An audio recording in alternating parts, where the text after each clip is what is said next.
إذ دخلوا عليه فقالوا سلاما قال إنا منكم وجلون.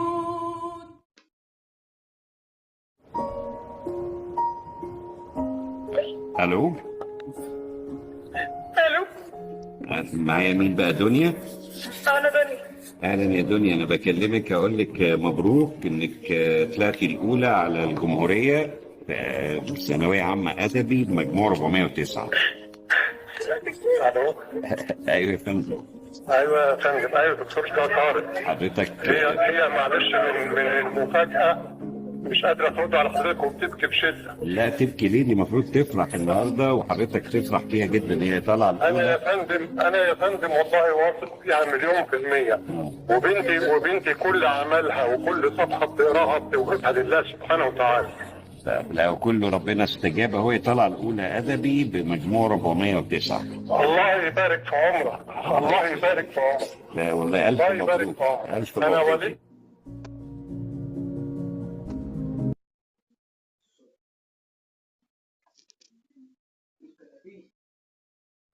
بسم الله الرحمن الرحيم. والعصر إن الإنسان لفي خسر إلا الذين آمنوا وعملوا الصالحات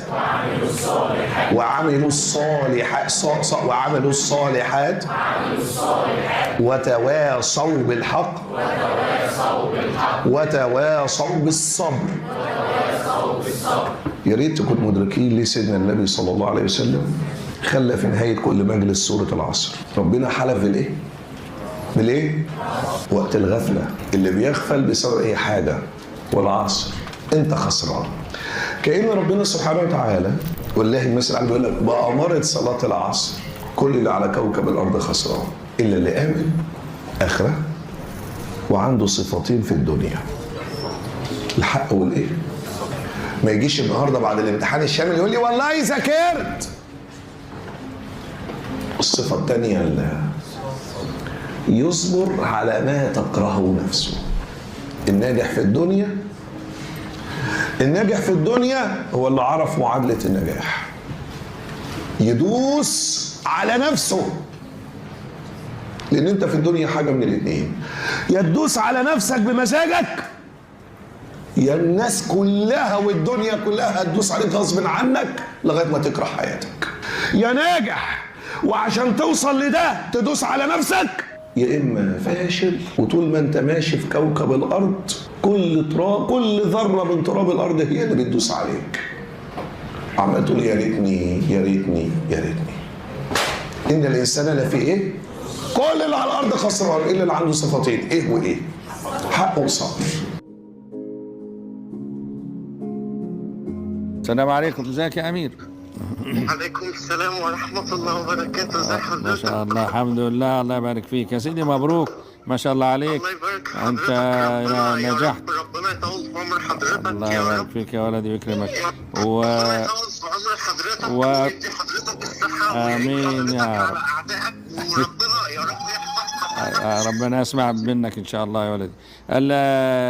يعني انت خدت 100 من 100 في الدرجات ما شاء الله، والاول مكرر، وانت كنت في معهد طلعت النموذجي مش كده؟ ايوه. طيب يا سيدي، يلا شد حيلك بقى، وان شاء الله هنكرمكم في احتفال ويكون كده يعني تكريم. ووالدك موجود ووالدتك ولا ايه؟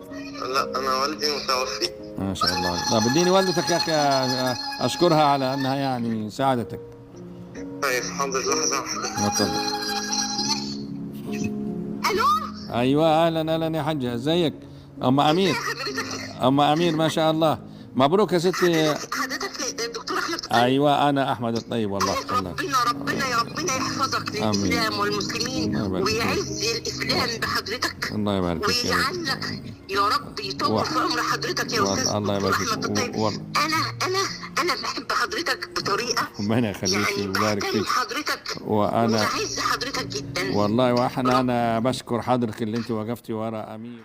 أما السفينة فكانت لمساكين يعملون في البحر فأردت أن أعيبها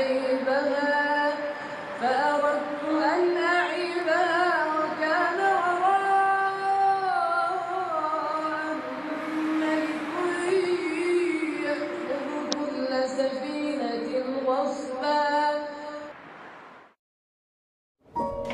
حصل موقف في إحدى محاضرات الصعيد أنت لازم تتعلم منه. كان في بنوتة في قبل الحصة ما تبدأ كده كان باين عليها إن هي تعبانة شوية، فحاولنا نروحها. طب روحي وكده كده أنت هتاخدي الحصة هنبعتها لك على الكود وبتاع وكده. فرفضت تماما، يعني باين عليها إن هي تعبانة. المهم شوية الحصة بدأت سخنت، بدأنا بقى أسئلة بتتقاتل إن هي تجاوب سؤال ويطلع صح. مرة الثانية الثالثة، عارف انت لما حد كده كل مرة حد غيره ياخد الجايزة فيبان عليه ملامح الزعل. فأنا أخدت بالي، ندهت لها بقى في سؤال بعديه، يلا بابا اطلعي جاوب. فجاوب السؤال صح واخدت الجايزة. عرفت بقى إن البنوتة دي تعبانة ليه من زمايلها فتنوا عليها. تتخيل البنت دي المحاضرة 8 الصبح وهم هناك مراكز، يعني عشان تروح من مركز لمركز فيها مواصلات كتير، واصلا عشان تطلع من بيتكم فتلاقي اول مواصلة من المواصلات فهم بيتمشوا او بياخدوا مواصلة للمواصلة، قصة كده كلهم طالعين. يعني اللي طالع من بيتهم بدري كان طالع الساعة 5 الفجر. هي امبارح بالليل بقى بتاع الحصة كانت فين؟ كانت بتاخد جلسة كيماوي. معرفش انت عاشرت اي حد في فترة الكيماوي ولا لا، بس اللي انا اعرفه يعني ان بيبقى يوم الجلسة في يومين بعدها مش في ألطف حالة، يعني بالذات اليوم الاول والتاني كده بعد الجلسة دول ما بيبقوش ألطف حاجة. فانت متخيل ان في حد في ثانوية عامة هو دي مش حصة قاتلة، يعني حصة مراجعة، ما انت لو مش قادر تنزل اقعد في البيت وهتعرف توصل لها وتعرض عليك انك تاخد الحصة على الكود وتروح تريح. لا، انا قاعد وبقاتل لحد اخر دقيقة في الحصة وهوصل ان انا اجاوب على اسئلة وابقى من الناس المميزة في الحصة رغم كل البلاوي اللي هو فيها. مع احترامي يعني لما حد فيكم بيصدع بس شوية كده في البيت بينصحوه في البيت يبطل مذاكرة، صح؟ طب ريح يا بابا شوية. لا بتحصل لما حد بيبقى عيان. طب ريح النهارده. انت فين بقى والناس دي فين؟ انت مالكش حجة خالص ان انت فين. اتعلم عشان ما نيل المطالب بالتمني. مش هتيجي انك بتتمنى انك تبقى كويس، مش هتيجي انك تتمنى انك تبقى انسان تخش كلية نظيفة، هي هتيجي بالمعافرة. وعاوز اقول لك على حاجة، يعني انا ما اتعلمتهاش وانا قدك، بس اتعلمتها متأخر. فلو انت اتعلمتها بدري هتفرق معاك. الحاجة اللي ما بتحسش فيها بتعب معافرة الدنيا معندك ما بتجيبش نجاح. يعني ابسطها لك، لو انا دلوقتي قررت ان انا اعمل جدول بالليل للمذاكره حلو، والصبح همشي على الجدول ده من الساعه 7 صحيت 7 لحد 10 بذاكر، هلبس واوصل الدرس الساعه 1 في الدرس، رجعت الساعه 4 مثلا، الساعه 4 في البيت، هفضل اذاكر لحد الساعه كذا، فانا هفضل اذاكر لحد الساعه كذا، خلص اليوم والدنيا تمام، انت ما عملتش حاجه. النجاح اللي في الظروف العاديه الطبيعيه اللي من غير مفاجآت ده مش نجاح.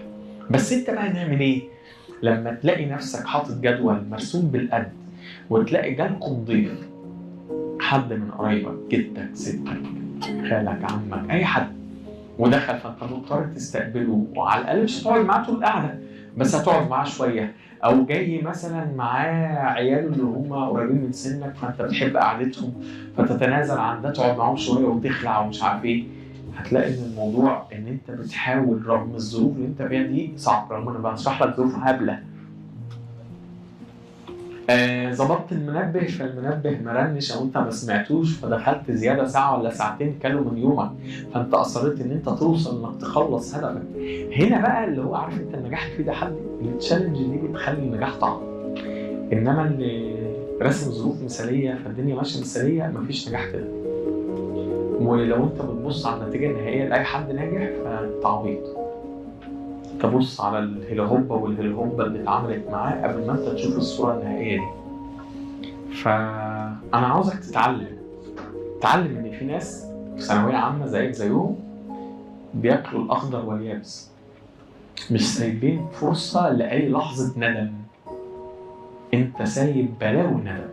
يعني انا بس لو في الصفين 3 اللي قدام هشاور لك على 10 تنفار اللي نام واللي سرح واللي ما زال لحد دلوقتي اصلا مش معانا واللي بيحاول يركز في كل كلمه. انت في سبق يا بابا، والسبق مش هيرحم دلعك، مش هيرحم نعسانك. انعس براحتك ونام براحتك وادي لنفسك مباراه. اصلا انا سهران طول الليل ندمان ليه؟ احساس ان انا ما عملتش اللي عليا، وانا لو عملت اللي عليا وصحتي تمام التمام وكل حاجه تمام التمام، فين عملت اللي عليا؟ انت كده عادي. فين جوله تشالنج؟ فين التحدي؟ فين انت دوست على نفسك؟ النجاح ما بيبداش غير لما تدوس على ايه؟ على نفسك. فانا مش شايف حد من اللي قاعدين قدامي بيدوس على نفسه قوي، يعني تعضوا على الصوابع. سايب نفسك لكل حاجه. امسك نفسك استرجل. الا اذا كان في تعب ومرض مش همنعك، بس يعني اصلا انا عاوز اغسل وشي اروح اجيب كوبايه قهوه وارجع. كده القرف. والله كده القرف. انت فاكر ان انت لما هتفوق يعني كده انت فوق؟ انت مش محتاج ميه تفوقك، انت محتاج ضميرك هو اللي يفوقك.